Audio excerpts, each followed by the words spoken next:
recursos. Codicio lo que Exacto, él tiene, lo quiero para mí. ¿Por qué yo no puedo? Yo debería poder escribir de este modo, así que voy a forzarme a escribir en este estilo que tal vez todavía no conozco cuál es mi voz narrativa y voy a imponerme este autor porque es que es demasiado bueno, así que yo también debería hacerlo de esta forma.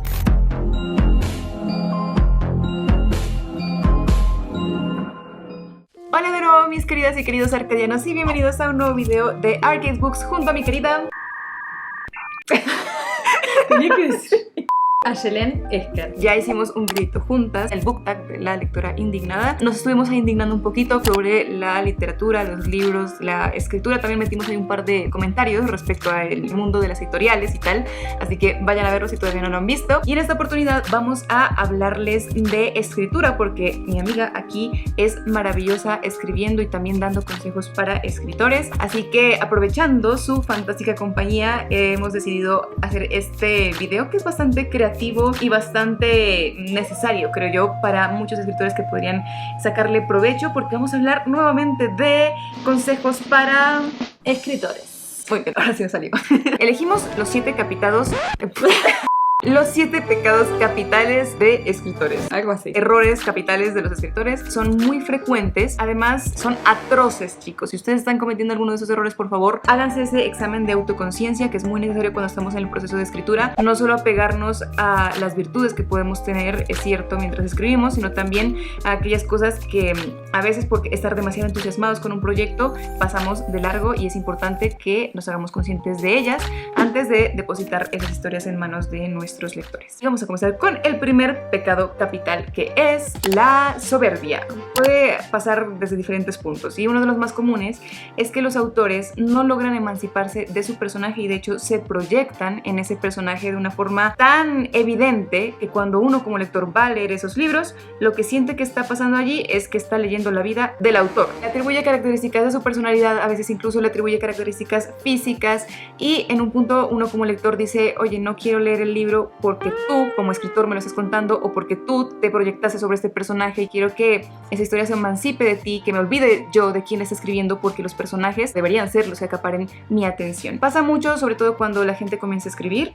He leído muchos libros de autores noveles en los que prácticamente ellos mismos son los personajes y no logran que se geste el interés suficiente en los lectores. Resultará interesante tal vez a alguien que te conozca, que se interese por saber tus vivencias, etcétera, pero para un lector convencional no necesariamente va a cautivar su atención o parecerle interesante seguir las vivencias. Siempre tienes que darle un motivo. Creo que hay una sola excepción que es cuando escribimos autoficción, que obviamente estamos hablando de nosotros mismos, pero en otros casos cuando el escritor se mezcla con el protagonista es como desagradable, digamos. Sí, uno no se puede concentrar en la historia porque a cada rato estás escuchando la voz del autor o la autora y se rompe ese como pacto ficcional en el que tú deberías sentir que estás leyendo algo que no depende de la identidad de su autor para que funcione. La avaricia es el segundo. Sería cuando las personas deciden ponerse a escribir por estas razones que les voy a mencionar ahora y escritores que ya llevan tiempo escribiendo y quizá les está costando y van por el dinero o la fama y deciden escribir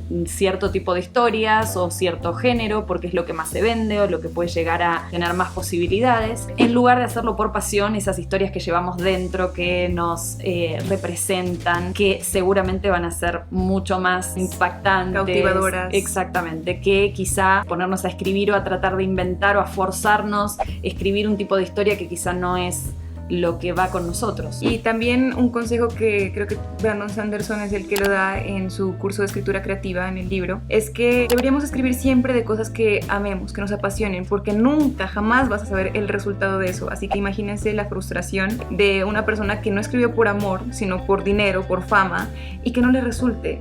Habrá sido tiempo perdido, habrá sido un despropósito, así que mejor escribamos algo que despierte esa pasión que es tan contagiosa y que es lo que por lo general hace que un libro después logre impactar a muchos lectores. Hay una frase que dice, sin lágrimas en el escritor, no hay lágrimas en el lector, y por eso es como que a veces nos vende cuando queremos hacer algo que no sentimos, ¿no? Continuamos con la lujuria.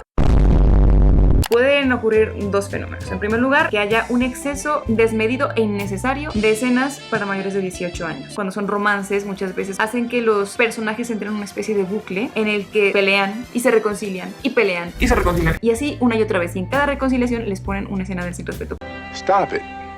Get some help. También otros libros que no necesitan que sucedan esos encuentros y a cada rato, y sin embargo los autores se los ponen. Hay que ver bien qué es lo que pide el libro, qué es lo que pide la historia, si va en consonancia con el punto central al que queremos ir, y si no es así, pues midámonos un poco con la cantidad de ese tipo de escenas que estamos poniendo. Se nos va como la conexión con la realidad y ponemos unas cosas de que a la chica le tocan el hombro y ya llegó al clímax. Eso pasa mucho también en esos libros de romance como los de Elizabeth Benavent, y no es así. O sea, siento que hace falta que nos conectemos un poco más con lo que viene a ser la intimidad, que va más allá de las sábanas, y por lo tanto es una química que se desarrolla no solo en el momento en el que los protagonistas van a la cama y se dan como cajón que no cierra, sino también cuando se toman la mano por primera vez, se tocan sin querer, comparten un chiste interno entre ellos, se quedan viendo en silencio por más tiempo del necesario y se dan cuenta de que hay alguna tensión. Cuando sabemos explotar ese tipo de eventos, ese tipo de situaciones que van generando tensión, atmósfera respecto al romance, sucede algo muchísimo más mágico que lo que sucede en estos libros que son súper explícitos y que de una te van ahí dando todo. Y el exceso siempre en palabras. Así que sí, por favor, no nos empalaguemos. 4. La ira. Es un error porque nos hace daño y afecta nuestro proceso creativo. Esa bronca, esa ira que nos posee cuando somos presa de la frustración. Cuando las cosas no salen, cuando nos bloqueamos por alguna razón emocional que no somos capaces de detectar, cuando nos ponemos demasiada presión y terminamos de alguna manera enojándonos con nosotros mismos y sacando esa ira de alguna manera, a veces en contra de uno mismo, a veces en contra del entorno. Entonces, bueno, lo vimos como una especie de pecado. Es algo que deberíamos aprender a controlar, a manejar, a gestionar dentro del desarrollo de nuestro oficio. Sería interesante pensar en esto cuando nos pasa, cuando nos frustramos, investigar cuáles son esas emociones que nos están generando esa frustración y ese odio para ver cómo lo podemos resolver o gestionar, ¿verdad? Sí, esto a menudo va enlazado al síndrome del impostor. Total. Donde tienes cierto nivel, ya vas adquiriendo conocimientos y aún así cuando tú te sientas a escribir, primero te gusta lo que escribes y de repente dices, no, esto no sirve, borrémoslo, y entras en una especie de bucle en el que eres exageradamente juzgón con tu propio trabajo, pero en una medida en que te hace daño y te estanca, no como escritor necesariamente, porque de hecho los que más se preocupan por hacer las cosas bien son los escritores más talentosos, pero el sentido en el que se estancan es en que las historias tardan demasiado en fluir. Generalmente este tipo de errores que yo les suelo compartir aquí en el canal suelen estar centrados en lo que provocamos en los lectores y por qué deberíamos evitar hacer ciertas cosas para que los lectores disfruten más de lo que hacemos. Pero este pecado en sí es ese que cometemos contra nosotros mismos, porque a veces somos muy buenos para darle consejos a otras personas, para echarle porras, para decirle, ay, excelente trabajo, y cuando vamos a leer nuestro propio trabajo somos excesivamente duros. Así que, ojo chicos, cuiden su salud mental, su corazón, cuando estén escribiendo también no sean tan duros con ustedes mismos y no seamos tan duras nosotras también, porque nosotras estamos allí, chicos, somos como súper exigentes y bueno, esa es una de las consecuencias a veces, como que nos vamos demasiado al extremo de ser exageradamente perfeccionistas. El siguiente pecado capital es la gula. En este hemos elegido aquellas narrativas que son excesivamente adornadas, serían aquellas cosas que no podemos dejar de incorporar a nuestra literatura porque son cosas exquisitas, palabras exquisitas, recursos exquisitos. Atiborramos tanto nuestras obras de este tipo de cosas que después hacemos un borró de palabras, de frases lindas y poéticas, y la historia ¿para cuándo? De hecho, los autores se ensañan con la descripción de una escena, la construcción de la atmósfera demasiado detallada, y dentro de esos detalles está también la elección de las palabras, la elección de estos recursos, y si uno tacha eso y lo quita, la historia sigue funcionando perfectamente. ¿Cuál es el afán entonces de meterles estas cosas? A veces incluso ni siquiera funcionan, ni siquiera son cosas que estén bien escritas, ni siquiera son la mezcla de palabras ideal, el equilibrio que deberían tener los libros cuando son de prosa, y se van excesivamente por lo poético y nos olvidamos de que los recursos retóricos y la parte lírica de la prosa debe estar allí para esclarecer las imágenes y potenciar los efectos en cuanto a sentimientos, en cuanto a emociones, en cuanto a los sentidos, si es el tacto, si es el olor, etc.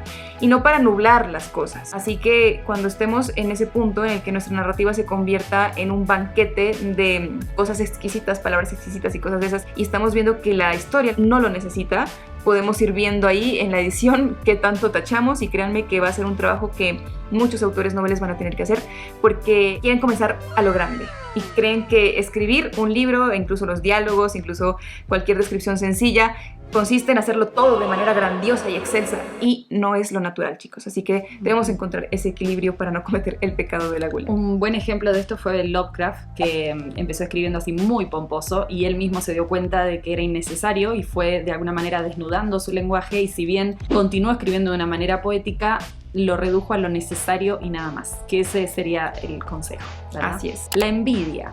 Yo lo definiría como esos autores que buscan copiar en lugar de emular. Emular es observar el objeto y sacarle provecho en función de lo que estamos aprendiendo de ese objeto. En este caso serían los libros, ¿verdad? Las historias, la forma en que los escritores que nos gustan se expresan. Y para emularlo tenemos que observarlo, conocerlo, estudiarlo, y después podemos tomar de ahí algunas cosas para poder plasmar lo que queremos plasmar de nuestra manera, pero utilizando esas herramientas y esas cosas que fuimos aprendiendo y tomando de otros autores. Pero hay autores que directamente van y copian un poco el estilo, la forma, las palabras, las frases tal cual encuentran en otros libros y las ponen en sus escritos. Spoiler, no les sale bien.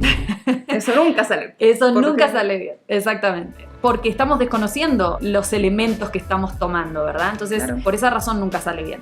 Así que eso es como dijimos, bueno, la envidia puede llegar a verse representada por ahí, que este autor me gusta cómo escribe y de alguna manera le robo los recursos. Codicio lo que Exacto, él tiene, lo quiero para mí. ¿Por qué yo no puedo? Yo debería poder escribir de este modo, así que voy a Exacto. forzarme a escribir en este estilo que tal vez todavía no conozco cuál es mi voz narrativa, y voy a imponerme este autor porque es que es demasiado bueno, así que yo también debería hacerlo de esta forma. Exacto. Encontrar el propio estilo implica aprender a expresarse con un montón de elementos que vamos tomando de diferentes lugares, pero adaptándolos a nuestra manera de contar o de decir lo que queremos decir, ¿verdad? El último pecado sería la pereza, y creo que de ese tendríamos muchas cosas que decir. Sí. Muchos autores cometen este pecado en diferentes fases del proceso, ¿no? Algunos, por ejemplo, obvian la parte de la edición. Entonces creen que escribir se trata de hacer este desfogue de inspiración y qué conexión con las palabras en la historia, no sé qué. Punto final, listo, lo subo a Wattpad o lo subo a la plataforma de autopublicación.